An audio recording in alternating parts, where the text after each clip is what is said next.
Kumusta kaibigan? Halina at tayo ay maglakbay na puno ng kaalaman at aral.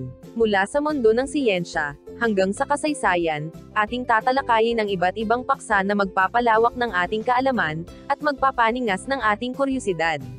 Kaya kung handa na kayong matuto, mag-relax at mag-enjoy lamang tayo. Tara, at atin ang simulan. Sama-sama tayong mag-explore, at matuto sa ating bagong talakayan. Natatanging katangiang pisikal ng daigdig. Ang 5 tema sa pag-aaral ng heograpiya. Madalas nating isipin ang heograpiya bilang simpleng pagkilala sa mga bansa at lungsod sa mapa. Ngunit ang totoo, mas malalim, at mas dinamiko ito. Ang heograpiya ay ang pag-aaral ng daigdig at ng mga taong naninirahan dito. Isang pagsisiyasat sa komplikadong ugnayan sa pagitan ng tao at ng kanyang kapaligiran.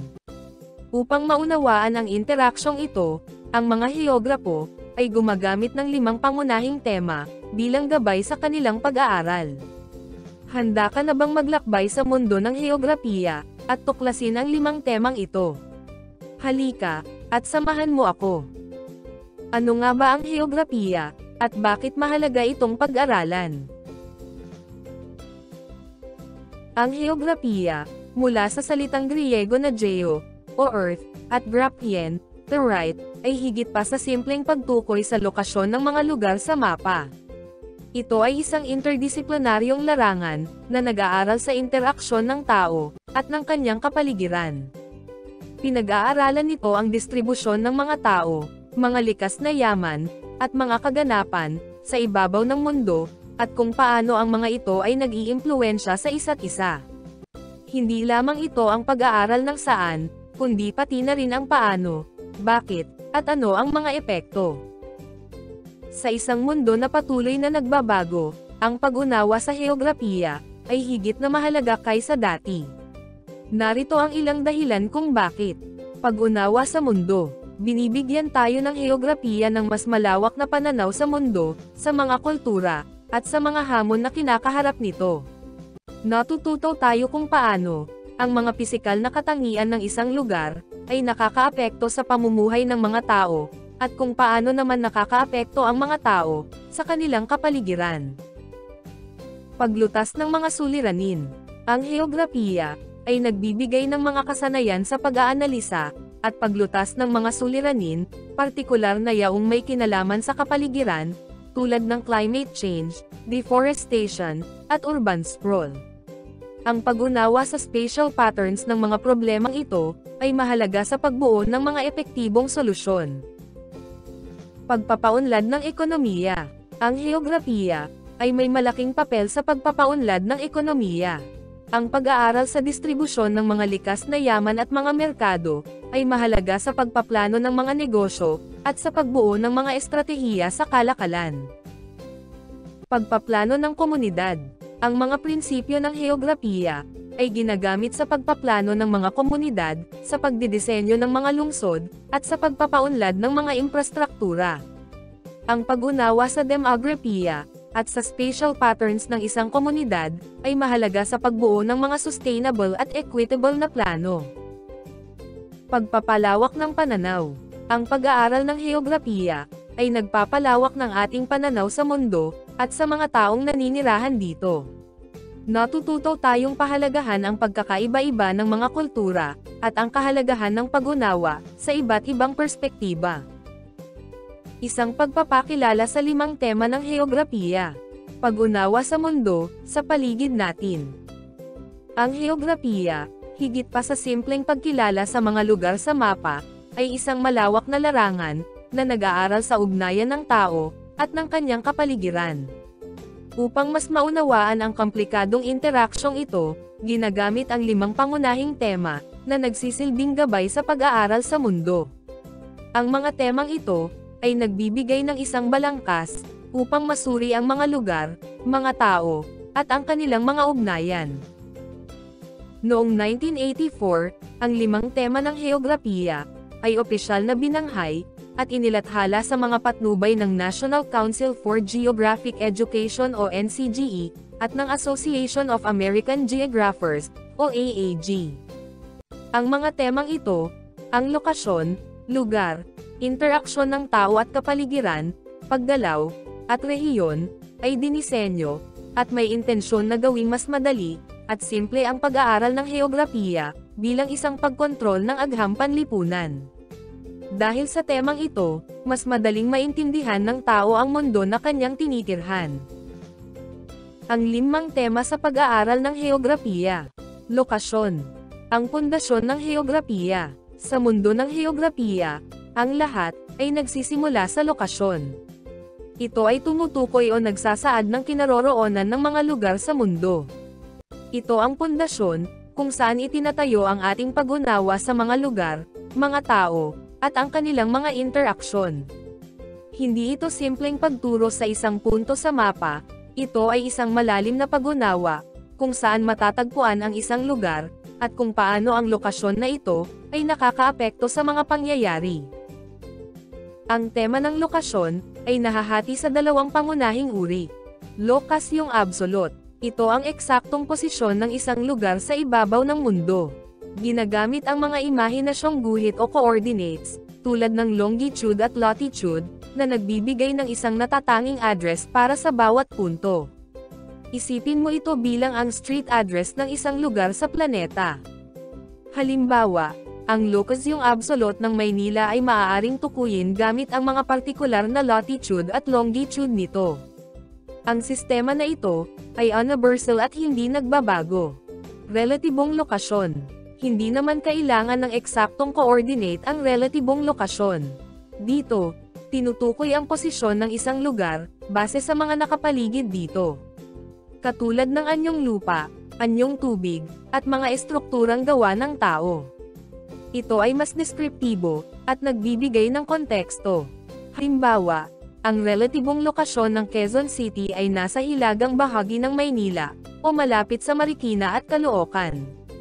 Ito ay maaaring magbago, depende sa punto ng referensya. Ang lokasyon, ay may malaking impluwensya, at mahalaga sa maraming aspeto ng buhay. Klima. Ang lokasyon ng isang lugar, ay may direktang epekto sa klima nito. Ang mga lugar na malapit sa Ecuador, ay karaniwang mainit, samantalang ang mga lugar na malapit sa mga polo ay malamig. Ekonomiya. Ang lokasyon, ay may malaking papel sa ekonomiya ng isang lugar. Ang mga lugar na may akses sa mga daungan, o mga pangunahing ruta ng kalakalan, ay karaniwang mas umuunlad. Kultura. Ang lokasyon, ay nakakaapekto rin sa kultura ng isang lugar. Ang mga lugar na may mahabang kasaysayan ng pakikipag-ugnayan sa ibang mga kultura, ay karaniwang may mas mayaman, at may mas magkakaibang kultura. Politika. Ang lokasyon, ay may mahalagang papel sa politika. Ang mga hangganan ng mga bansa at mga rehiyon, ay tinutukoy ng kanilang lokasyon. Sa madaling salita, ang lokasyon ay hindi lamang isang simpleng punto sa mapa. Ito ay isang mahalagang konsepto, na nagbibigay ng pundasyon sa ating pag-unawa sa mundo, at sa mga taong naninirahan dito. Sa pag-aaral ng lokasyon, nagsisimula tayong maunawaan ang mga komplikadong ugnayan, sa pagitan ng mga lugar, mga tao, at ang kanilang kapaligiran. Lugar. Ang natatanging katangian ng isang puok. Sa 5 tema ng heograpiya, ang lugar ay tumutukoy sa mga katangiang nagbibigay ng pagkakakilanlan sa isang partikular na puok. Hindi ito simpleng lokasyon, kundi ang mga natatanging katangiang pisikal at kultural, na nagpapakilala dito. Ang tema ng lugar, ay nagbibigay diin sa mga bagay na nagpapakilala sa isang lugar mula sa iba. Nagsasaad ito ng mga katangiang naaayon sa isang puok o lugar. Ang tema ng lokasyon, ay may 2 pamamaraan ng pagtukoy. Katangiang pisikal ng lugar.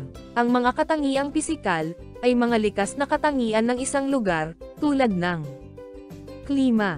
Ang uri ng klima, ay nakakaapekto sa uri ng halaman at hayop, na matatagpuan sa lugar. Anyong lupa at anyong tubig.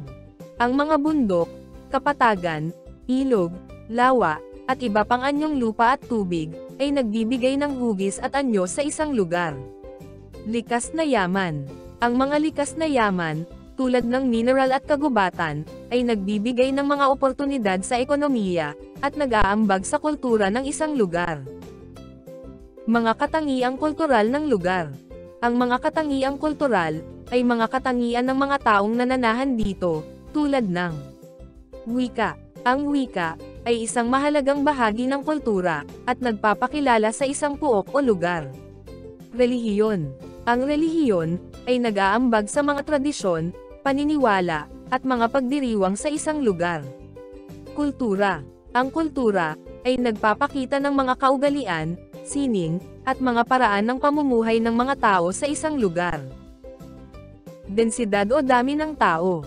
Isang mahalagang katangian ng lugar na naglalarawan ng bilang ng mga tao na naninirahan sa isang partikular na lugar. Ito ay nakaaapekto sa paraan ng pamumuhay ng mga tao, sa kanilang mga institusyon, at sa kanilang kultura sa kabuuan. Sistemang politikal. Ang sistemang politikal ay nag-aambag sa pagpapatakbo ng pamahalaan at sa mga batas sa isang lugar. Ang tema ng lugar ay mahalaga sa pag-unawa sa mundo dahil ito ay nagpapakita ng natatanging katangian ng bawat puok. Ang mga katangiang pisikal at kultural ay nag-aambag sa pagkakakilanlan ng isang lugar at nagbibigay ng konteksto sa mga pangyayari na nagaganap dito.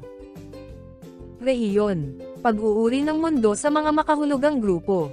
Ang rehiyon ay ang paraan ng pag-oorganisa ng mundo sa mga grupo ng mga lugar na may magkakatulad na katangiang pisikal at kultural. Hindi ito arbitraryo. Ang mga rehiyon ay nabubuo batay sa mga makabuluhang pagkakatulad na nagbibigay daan sa mas malinaw na pag-unawa sa mga pattern at proseso sa ibabaw ng mundo. Ang pag-aaral ng mga rehiyon ay nagbibigay daan sa paghahambing at pagsusuri ng mga lugar na nagpapakita ng mga pagkakaiba at pagkakatulad sa kanilang mga katangian. Mayroong iba't ibang paraan ng pagbuo ng mga rehiyon, at kadalasan ay may nagsasanib sa pagitan ng mga ito. Pisikal na rehiyon. Ang mga pisikal na rehiyon ay nagpapakita ng mga pattern ng klima, topografiya, at mga likas na yaman. Ito ay nabubuo batay sa mga katangiang pisikal tulad ng klima. Halimbawa, ang tropikal na rehiyon, ang temperate na rehiyon, at ang polar na rehiyon. Anyong lupa. Halimbawa, ang mga kapatagan, ang mga bundok, at ang mga talampas. Anyong tubig. Halimbawa, ang mga karagatan, ang mga ilog, at ang mga lawa na nakapaligid dito.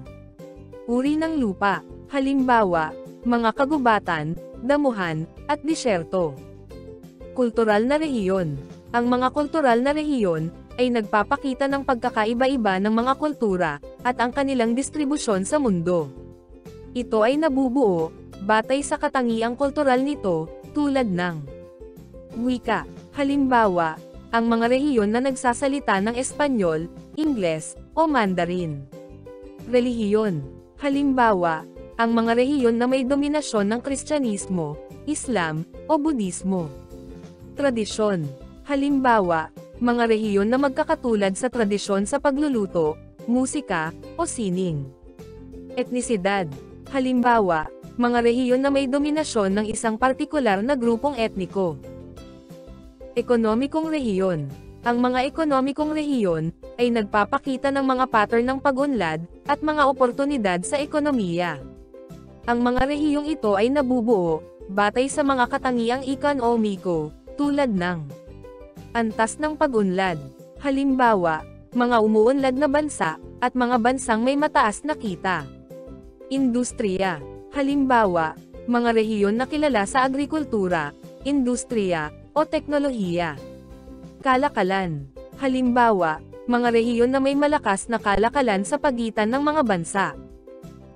Politikal na rehiyon. Ang mga rehiyong ito ay nabubuo batay sa mga hangganan ng mga bansa at mga rehiyon.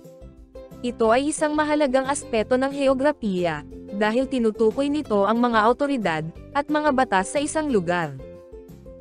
Ang pag-unawa sa mga rehiyon ay mahalaga sa pag-aaral ng heograpiya dahil nagbibigay ito ng isang balangkas para sa pag-unawa sa mga pattern at proseso sa mundo. Sa pamamagitan ng pag-uuri ng mga lugar sa mga rehiyon, mas madaling maunawaan ang mga pagkakaiba at pagkakatulad sa pagitan ng mga lugar, at ang mga salik, na nakakaapekto sa kanilang pag-unlad. Interaksyon ng tao at kapaligiran. Isang magkakaugnay na relasyon. Ito ay nagsasaad sa kaugnayan ng tao, sa pisikal na katangiang taglay ng kanyang kinaroroonan. Ang kapaligiran, ang siyang pinagkukunan ng pangangailangan ng tao, gayon din ang pakikibagay ng tao sa mga pagbabagong nangyayari sa kanyang ginagalawan. Sa 5 tema ng heograpiya, ang interaksyon ng tao at kapaligiran, ay isa sa mga pinakakritikal at dinamiko. Hindi ito isang simpleng relasyon, ito ay isang komplikadong ugnayan, kung saan ang mga tao, at nakakaapekto sa kanilang kapaligiran, at ang kapaligiran naman, ay nakakaapekto sa mga tao. Ang pag-unawa sa interaksyong ito, ay mahalaga sa paglutas ng mga suliranin sa kapaligiran, at sa pagbuo ng mga sustainable na solusyon. Paano nakakaapekto ang tao sa kapaligiran? Ang mga tao, ay may malaking impluwensya sa kanilang kapaligiran sa maraming paraan, kapwa positibo at negatibo. Paggamit ng lupa, halimbawa, ang pagpapalawak ng mga lungsod, tulad ng Metro Manila, ay nagreresulta sa pagkawala ng mga sakahan, at likas na tirahan, na nagbabago sa daloy ng tubig, at nagpapataas ng panganib ng pagbaha. Ang pag-convert ng mga kagubatan sa mga plantasyon ng palay, ay nagdudulot ng pagkawala ng biodiversity, at pagtaas ng carbon emissions. Paggamit ng tubig. Ang labis na paggamit ng tubig, para sa irigasyon sa mga sakahan ng palay sa Central Luzon, ay nagreresulta ng pagbaba ng antas ng tubig sa mga ilog at aquifers, na nakakaapekto sa supply ng tubig para sa mga komunidad. Ang pagtatapon ng wastewater, mula sa mga pabrika sa mga ilog, ay nagdudulot ng polusyon sa tubig, na nakakapinsala sa mga aquatic life. Polusyon. Ang paggamit ng mga sasakyan, na gumagamit ng gasolina sa mga urban area, tulad ng Cebu City, ay nagdudulot ng mataas na antas ng polusyon sa hangin, na nagreresulta sa mga problema sa respiratory health. Pagmimina. Ang pagmimina ng ginto sa mga bundok ng Cordillera, ay maaaring magdulot ng pagguho ng lupa, polusyon sa tubig, at pagkasira ng mga tirahan ng mga katutubong komunidad. Pagtatapon ng basura. Ang hindi maayos na pagtatapon ng basura sa mga estero, sa mga lugar tulad ng Tondo, Maynila, ay nagdudulot ng polusyon sa tubig at pagkalat ng sakit. Paano nakakaapekto ang kapaligiran sa tao? Ang kapaligiran ay may malaking impluwensya sa buhay ng tao sa maraming paraan, tulad ng likas na sakuna. Ang Super Typhoon Yolanda noong 2013, ay nagdulot ng malawakang pagkasira sa Eastern Visayas, na nagresulta sa pagkawala ng buhay at pagkasira ng ari-arian. Klima. Ang pagtaas ng temperatura dahil sa climate change, ay nagdudulot ng mas matinding heatwave sa buong Pilipinas, na nagreresulta sa mga heatstroke at iba pang problema sa kalusugan. Likas na yaman. Ang pagkaubos ng mga kagubatan sa Mindanao, ay nagdudulot ng pagbaba ng biodiversity, at pagtaas ng panganib ng landslide. Heograpiya. Ang bulubunduking topografiya ng Cordillera Administrative Region, ay naglilimita sa pag-unlad ng infrastruktura, at nagpapahirap sa pag-akses sa mga serbisyo. Paghahanap ng balanse. Ang hamon, ay ang paghahanap ng balanse sa pagitan ng pangangailangan ng tao at ng kapasidad ng kapaligiran. Ito ay nangangailangan ng sustainable development, na naglalayon sa pagtugon sa mga pangangailangan ng kasalukuyang henerasyon, na matugunan ang kanilang sariling mga pangangailangan. Ang pag-unawa sa interaksyon ng tao at kapaligiran, ay mahalaga sa paggamit ng sustainable development o likas kayang pag-unlad. Paggalaw. Isa sa 5 tema ng heograpiya, ay ang paggalaw. Tinutukoy nito ang paglipat o pag-alis ng mga tao, mga kalakal, at mga impormasyon mula sa kinalakihang lugar, papunta sa ibang lugar, kasama rin dito ang paglipat ng mga bagay at likas na pangyayari, tulad ng hangin at ulan. Ang konseptong ito ay mahalaga sa pag-unawa sa ating kasaysayan, kultura, at ekonomiya. May 3 uri ng distansya ang isang lugar. Linear. Nagsasaad kung gaano kalayo ang isang lugar. Time. Gaano katagal ang paglalakbay, mula sa isang lugar patungo sa isang lugar. Psychological. Paraan kung paano tinatanaw ang layo ng isang lugar. Mga uri ng paggalaw. Ang paggalaw ay maaaring mga hulugan ng iba't ibang bagay, tulad ng paglipat ng mga tao. Ito ay maaaring maging panandalian, tulad ng pagbiyahe sa trabaho o pag-aaral, o pangmatagalan, tulad ng migrasyon. Yung kapitbahay mo na lumipat sa ibang bansa para magtrabaho. Yung pinsan mo na nag-aaral sa Maynila. Yung mga OFW na nagpapadala ng pera sa pamilya nila. Lahat ng iyan ay mga halimbawa ng paggalaw ng tao. Sa Cavite, marami ang nagko-commute araw-araw papunta sa trabaho sa Maynila, o sa ibang lugar. Mga manggagawang nagmumula sa iba't ibang probinsya, upang magtrabaho sa mga pabrika at negosyo sa lalawigan. Ang paglipat ng mga tao ay nakakaapekto sa trapiko, distribusyon ng populasyon, sa ekonomiya, at maging sa kultura ng lugar. Paglipat ng mga kalakal. Ang kalakalan ay isang mahalagang bahagi ng paggalaw. Yung tsinelas mong gawa sa Marikina. Yung bigas na kinakain ninyo na galing sa Nueva Ecija. Yung damit na binili mo sa mall na galing sa China. Lahat ng iyan ay mga kalakal na lumilipat-lipat. Ang mga produkto mula sa iba't ibang bahagi ng Pilipinas, at maging sa ibang bansa, ay umaabot sa iba't ibang lugar, sa pamamagitan ng mga barko, truck, at eroplano. Ang paglipat ng mga kalakal, ay nakakaapekto sa presyo ng mga bilihin, buhay ng mga tao, at sa ekonomiya ng isang lugar. Paglipat ng mga ideya at impormasyon. Sa panahon ngayon, ang paglipat ng mga ideya at impormasyon, ay mas mabilis at mas malawak, dahil sa internet at social media. Yung balita na nakita mo sa Facebook, tungkol sa bagyong paparating. Yung trending na kanta na naririnig mo sa radyo. Yung recipe na natutunan mo sa YouTube. Lahat ng iyan ay mga impormasyon na mabilis na kumakalat. Sa buong mundo, ang social media ay isang malaking bahagi ng buhay ng mga tao. Dito nila nalalaman ang mga balita, mga oportunidad, at mga uso, na nakakaapekto sa mga paniniwala at pag-uugali ng mga tao. Ang pag-unawa sa tema ng paggalaw, ay mahalaga sa pag-aaral ng heograpiya. Ang paggalaw, ay isang mahalagang bahagi ng ating buhay. Sa pamamagitan ng pag-unawa sa kung paano gumagalaw ang mga tao, bagay, at mga ideya, mas maiintindihan at mauunawaan natin, ang mga kaganapan sa ating mundo, at ang kanilang epekto sa ating buhay. Tunghayan natin ang sumusunod na talahanayan, na nagpapakita ng halimbawa ng pagtalakay, ng 5 tema ng heograpiya ng bansang Pilipinas. Lokasyon. Ang Pilipinas ay isang arkipelago, na matatagpuan sa Timog Silangang Asya.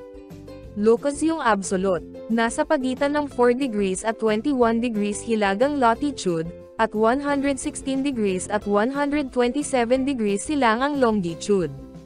Relatibong lokasyon. Bisinal na lokasyon, malapit sa Taiwan, Indonesia, at Vietnam. Insular na lokasyon, Base Chanel sa Hilaga, Dagat Celebes sa Timog, West Philippine Sea sa Kanluran, at Karagatang Pasipiko sa Silangan. Lugar. Ang Pilipinas ay binubuo ng mahigit na 7,000 na isla, na may iba't ibang uri ng anyong lupa at anyong tubig. Ang mga ito ay may malaking epekto sa sari-buhay ng bansa, at sa uri ng pamumuhay ng mga mamamayan. Ang pagiging malapit nito sa Ecuador, ay nagbibigay ng klimang tropikal sa bansa. Filipino ang pambansang wika, marami ang naniniwala sa relihiyong Katoliko. Rehiyon. Ang Pilipinas, ay kasama sa rehiyon ng Timog Silangang Asya. Ito ay kilala sa kanyang mayaman na kultura, likas na yaman, at makulay na kasaysayan. Malaki din ang naging impluwensya ng rehiyon sa ekonomiya, at politika ng bansa. Interaksyon ng tao at kapaligiran. Ang mga Pilipino, ay matagal nang nakikipag-ugnayan sa kanilang kapaligiran. Ang kanilang pamumuhay ay malaki ang kaugnayan sa mga likas na yaman ng bansa, tulad ng pagsasaka, pangingisda, at pagmimina. Ang pag-unlad ng bansa, ay may malaking epekto sa kapaligiran, tulad ng deforestation at polusyon, na nararamdaman ng ibang bahagi ng bansa. Paggalaw. Ang paggalaw ng mga tao, kalakal, at impormasyon, ay may malaking epekto sa ekonomiya at kultura ng Pilipinas. Ang migrasyon, kapwa internal at internasyonal, ay nagdudulot ng pagbabago sa populasyon at distribusyon nito. Ang kalakalan ay nagdadala ng mga produkto at serbisyo mula sa iba't ibang bahagi ng mundo na nakakaimpluwensya sa ekonomiya at kultura ng bansa. Ang pag-aaral ng paggalaw ay mahalaga sa pag-unawa sa koneksyon ng Pilipinas sa pandaigdigang komunidad. Ang pagdagsa ng mga turista at ang pag-alis ng mga OFWs ay mga halimbawa ng paggalaw na nagaganap sa Pilipinas. Ang pag-unawa sa 5 tema ng heograpiya, ang lokasyon, lugar, rehiyon, interaksyon ng tao at kapaligiran, at paggalaw, ay hindi lamang akademikong ehersisyo. Ito ang susi sa paglutas ng mga suliraning panlipunan at pangkapaligiran. Ito ay nagpapakita ng malalim na ugnayan ng lahat ng bagay sa mundo. Ito ay nagtuturo sa atin ng kritikal na pag-iisip. Hinihikayat tayo nitong magtanong, mag-obserba, at mag-analisa, upang maunawaan ang mga komplikadong isyu sa ating paligid, at sa mundong ating ginagalawan. Ito ay isang mahalagang kasanayan, hindi lamang sa pag-aaral ng heograpiya, kundi sa lahat ng aspeto ng buhay. Mula sa pagpaplano ng mga lungsod, hanggang sa pagtugon sa climate change, ang kaalamang ito ay mahalaga, sa pagbuo ng isang mas maunlad at likas kaya na kinabukasan, at magbibigay ng mas malawak na pananaw at pagpapahalaga sa mundo sa iyong paligid. Mula sa tiyak na lokasyon, hanggang sa malawak na paggalaw, ang 5 tema ng heograpiya, ay naglalarawan ng isang magandang salaysay, ang salaysay ng ating mundo. Isabuhay ang inyong natutunan, at patuloy na tuklasin ang mga himala ng ating planeta. Hanggang sa muli, maraming salamat sa panonood.